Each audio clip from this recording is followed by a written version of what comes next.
First, I'd like to introduce to you a gentleman who is helping lead the fight. He's done quite a bit in helping organize opposition to the state's efforts to do the testing here, keep them off the land. The spokesperson for GNAT. Ladies and gentlemen, would you please give a big round of applause to Mr. Harold Jenkins.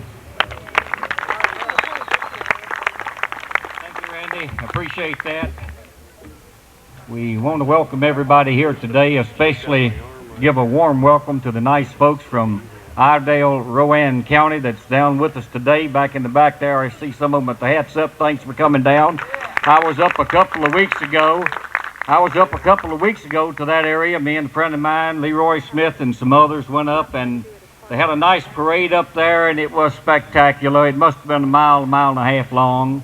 They had about 5,000 people. They had the sheriff standing on the board, running board like of one of the vehicles with his badge, his star up on here, leaning out, waving at everybody. It was an awesome sight, and we were just as proud to be there. They were a very hospitable community. As we look around us here, we see a beautiful lake, and I hope I don't talk long because I got this thing, I'm ready for the music to start, and I promise not to.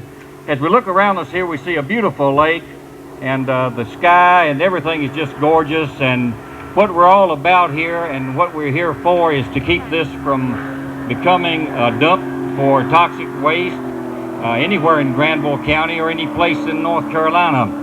I read an article in the paper a very short time ago, a couple of 3 or 4 days, that said the Hazardous Waste Commission tried to place this, offered it to any of the 100 counties in North Carolina. Any county that wanted it could have it. Nobody wanted it. Nobody still wants it, but they've determined now that nobody wants it, that it's perfectly safe. It's a multi-million-dollar installation. It's going to produce a few jobs, some of them even for the people that live in the area probably. It's going to have a profit estimated to be between $3 and $12 million a year, and nobody wanted it. And still they say it's perfectly safe. You should want it in your community. You should have it, and there's no problem with it. The same company that they're proposing to bring down here, Thermochem, as I understand it from news reports, is even suing the very state they're operating in now, South Carolina, to double the capacity. South Carolina doesn't want them to do it, and they're suing that state. And we get that particular company to come down here and say they're the best one available. And I've got all kinds of questions about that. I don't have any question, though, about the fact that we don't want them here in Granville County. Iredell, Rowan are nowhere in North Carolina. We appreciate everything everybody's doing. This is for that particular purpose, a benefit for that particular purpose. And thanks to everybody, Mike, and all the guys and gals that make this happen. And we certainly do appreciate it. Thanks, peace be with you, and keep the fight up. Everybody loves you. Bye-bye.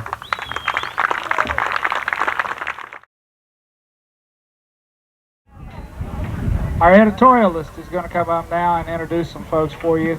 She's done quite a bit of writing and has done quite a bit of work in bringing speakers and information into Granville County here to let everybody know what's going on and what we can do. So everyone, I'd like to introduce to you now Miss Glenda Whitefield. I'd like to welcome you again today, and this is really a day of celebration. We were supposed to have been cited on July 1st, and so far we've held them off in both counties, so I think we need to give ourselves a hand. And I'd like to introduce to you a member of GROW and a member of the staff of the independent newspaper that's done so much wonderful work for us. His name is Fran Zankowski, and he's going to talk to you a little bit on freedom. Hi. On July 4th of this year, one of the columnists for The Independent, Hal Crother, wrote an article talking about freedom. If you have a chance, I wish you would pick it up. We have some copies at GROW. But what he talked about was the people of Granville County, GROW, GNAT, the people of Rice, Iredell, and Rowan County, and how they're eco heroes. And the term that he used for these people was warriors of the wasteland. And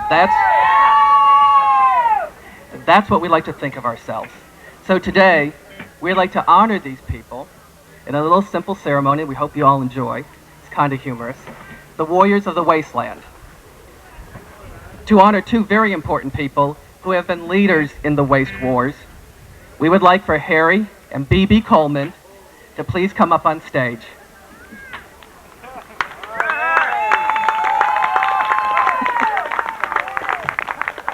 Come on, BB.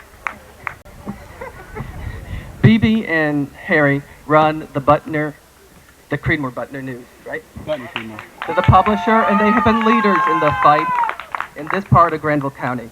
So for services rendered above and beyond the call of duty. That wasn't me. We would like to crown Harry and BB king and queen of the wasteland.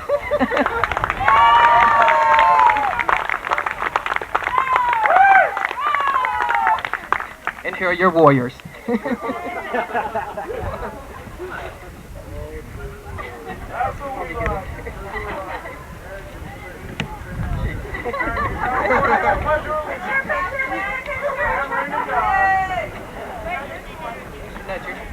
The pen may be mightier than the sword, but I'd rather you keep your swords too, just in case.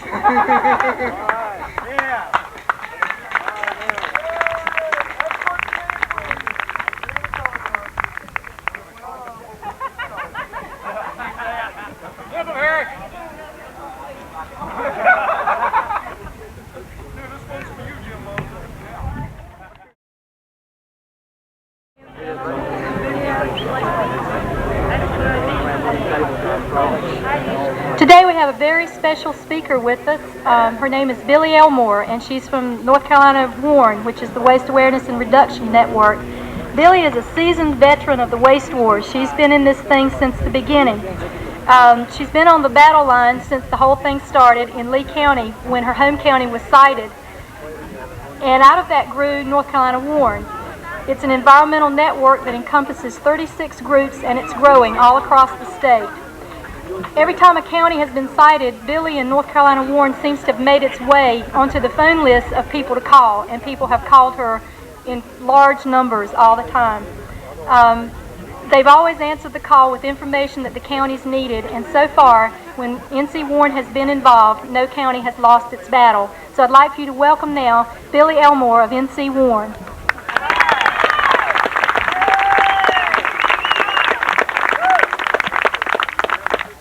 Thank you. Emile Zola once said, "When truth is buried underground, it grows, it chokes, it gathers such an explosive force that on the day that it bursts out, it blows up everything with it."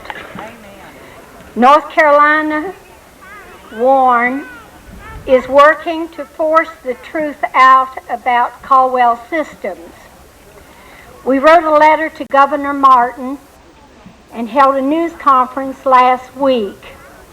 Here is what we said to him. Dear Governor Martin, we are writing on behalf of 36 organizations in North Carolina to ask that you appoint an independent panel to investigate the state's shortcomings in regulating the Caldwell Systems hazardous waste incinerator in Caldwell County. With the recent intervention by the EPA in declaring a public health advisory, we believe the state should come to grips with why this situation occurred. Specifically, we are asking you to appoint an independent panel of state legislators, environmentalists, and Caldwell County officials to examine the public record to determine if state laws and regulations must be changed to better protect public health.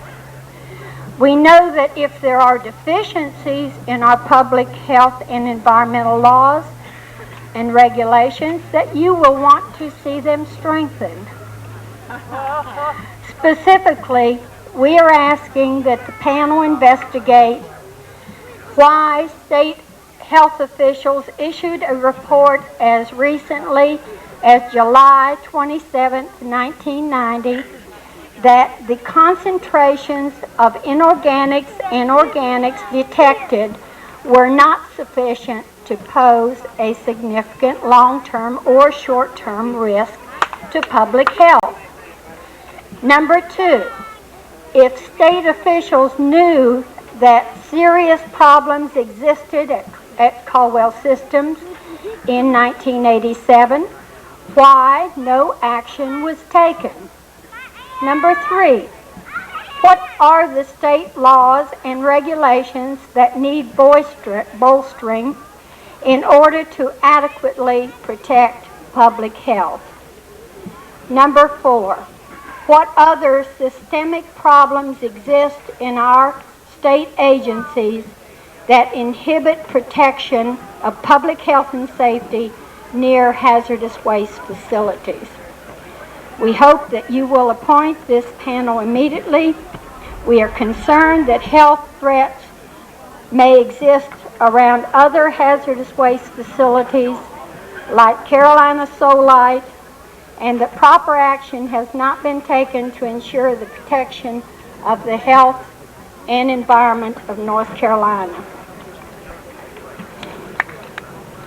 I heard from the Charlotte Observer on Friday that the governor will be appointing an investigative committee this coming week. Unless there are representatives of grassroots environmental organizations and Caldwell County representatives included on the panel, we will not accept it as a credible panel regardless of who is appointed.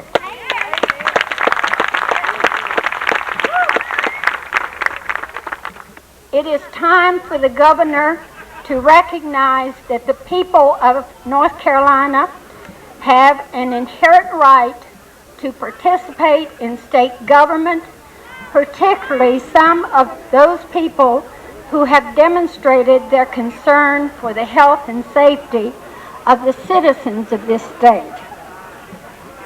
Other activities going on now on your behalf include efforts of the Sierra Club and the Conservation Council of North Carolina. These two groups have written to the Environmental Review Commission of the General Assembly recommending that the Governor's Waste Management Board be abolished.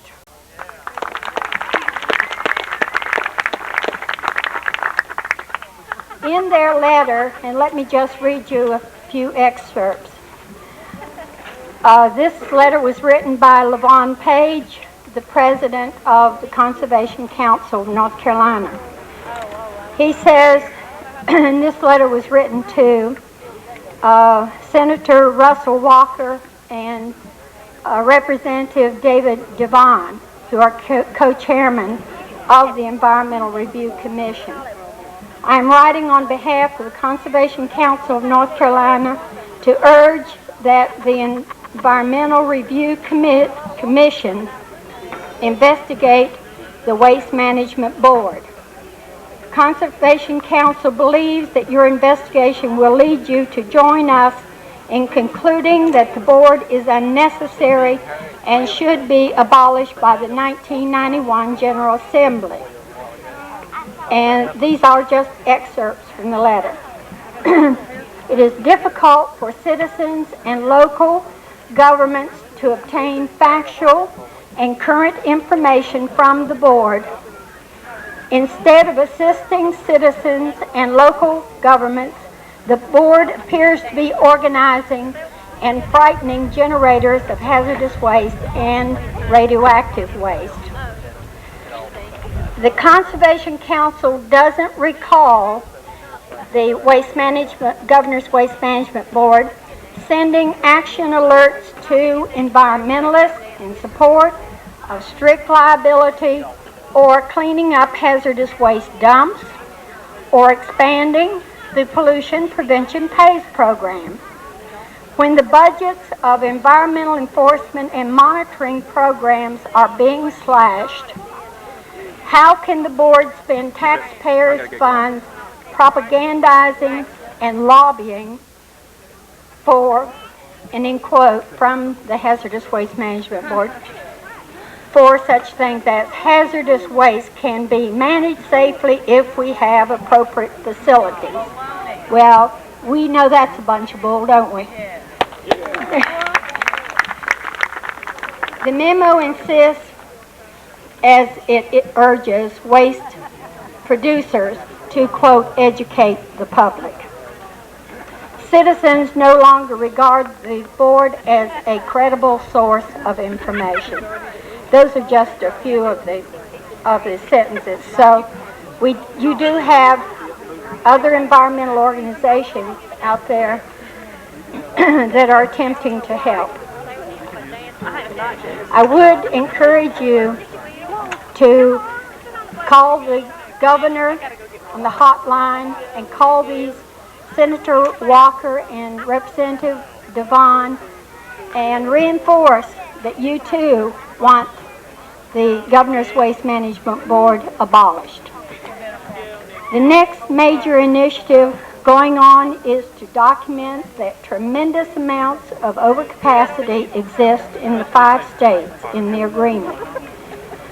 We intend to show without a doubt that planning for oversized waste management facilities has taken place in the 5 regional agreement states.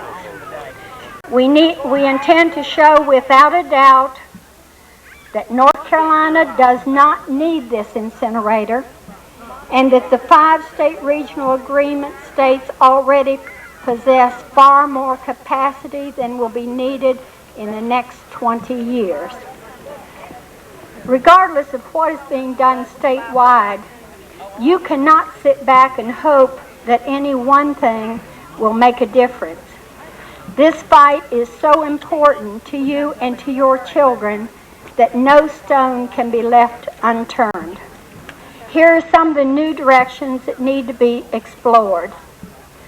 Nationally, large international or national corporations generate 99% of all hazardous waste.